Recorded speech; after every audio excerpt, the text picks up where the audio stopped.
Incheon has some of the highest tides in the world, but only once a month do they reach a height sufficient for our largest landing craft to go in.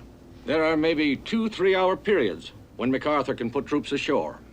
Which is not enough time for a major amphibious landing. Exactly. This is little more than a trench in the mud flats. If every possible handicap were listed, Inchon has them all. However, gentlemen, MacArthur claims that these very handicaps are what he's counting on. He feels that the enemy won't believe that anyone would try to surmount such obstacles. The element of surprise will be his most valuable ally. What do you think of His Majesty's plan? It's daring, it's brilliant, and it's dangerous.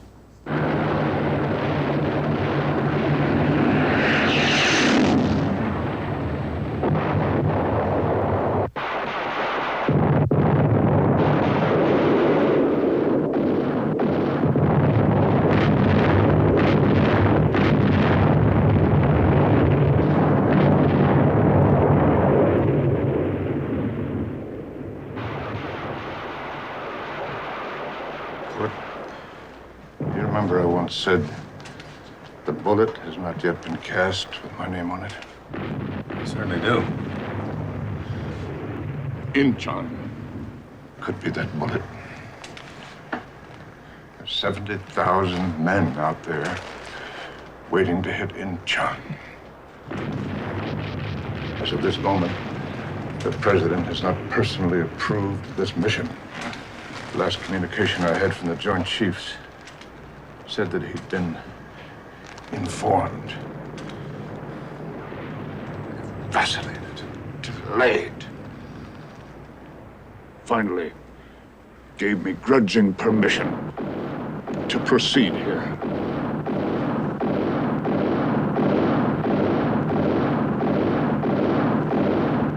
Powerful enemies, Court, who advised Truman that I was insubordinate when I visited Chiang Kai-shek, who persuaded him, forced me to withdraw my letters to the veterans of foreign wars. Who are those who seek to humiliate me and undermine my authority? Communists and their fellow travelers in the British Foreign Office. If Incheon fails, they will have a jubilee. The Joint Chiefs of Staff approved this invasion because your arguments were valid. Yes, they were valid. But if the enemy is ready with a superior force, we will not be able to disengage without suffering enormous losses.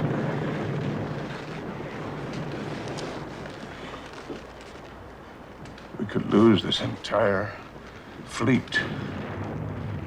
This date could be marked as one of the greatest military tragedies in American history. General, I don't think for Are you one... surprised, Court, that I'm sharing my doubts with you after all these years?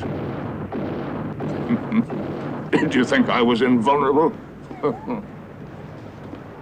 Just came in. We've got Womito Island. What? Womito is ours. It took my boys 58 minutes. Oh!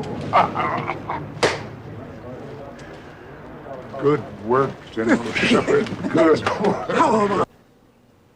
Yeah, I'll be the first to admit it. He did a hell of a job, and here's to him. You're here. What's the matter, Alvin? Don't you like the taste of victory? Bourbon's not bad either. Yes, Incheon is a master stroke. Damn right it is. Now, that's what I call generally. I've heard that the North Koreans have turned tail and are running for home. Lickety-toot. Not the North Koreans I'm worried about. Mr. Panikar, the Indian ambassador to Peking, informs us that any American troops above the 38th parallel will provoke an intervention by the Chinese.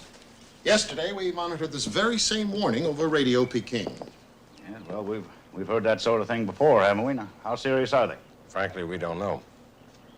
Well, what's MacArthur say about it? He's not worried. He's calling it political blackmail. Yeah, well, he's probably right. Mr. President, let's watch our step. If we expand the war in Korea to include Red China, we're up against the Soviets, A-bomb and all.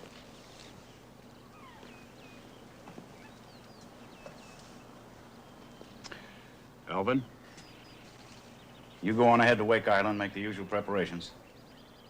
I think it's time I had a talk with General MacArthur. I've never met the man. Yes, sir.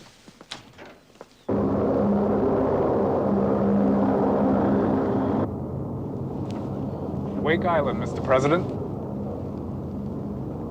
Oh, by golly, that was quick. Now, how about one of you fellas radioing on ahead, see if the big general's there? The president should be greeted. He shouldn't be the greeter.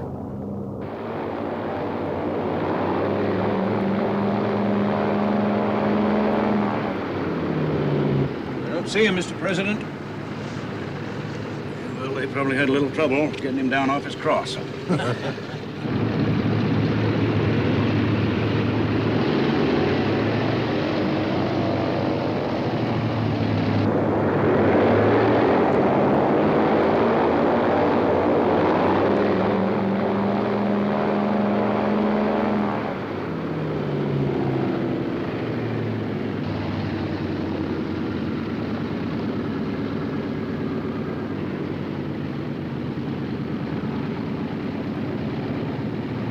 Wait a minute. There he is. That son of a bitch isn't in uniform, he's in costume. I don't know why it is. An old man like that, a five-star general to boot, has to run around dressed up like a 19-year-old second lieutenant. I'll tell you one thing, if he was an officer in my outfit, I'd bust him so fast he wouldn't know what happened. They're making me wait. Well, he can do that to Harry Truman, but not to his commander-in-chief.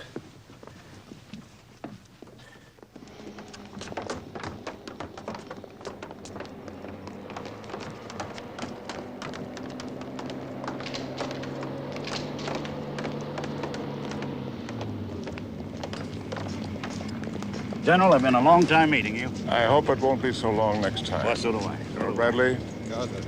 Oh, yeah, just send along a plum cake for the missus. Wow, very thoughtful. Thank you, sir.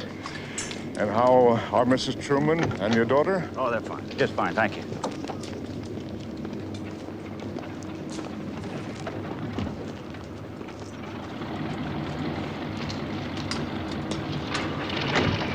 General, I've read a little military history, and it's a pleasure to congratulate you on your success at Inchon. Now, that was the work of a master strategist. Thank you, Mr. President. Coming from you, that's a real tribute. And I'd like to apologize for any misunderstanding raised by my trip to Formosa. Oh, don't think anything more about that. I understand your feelings.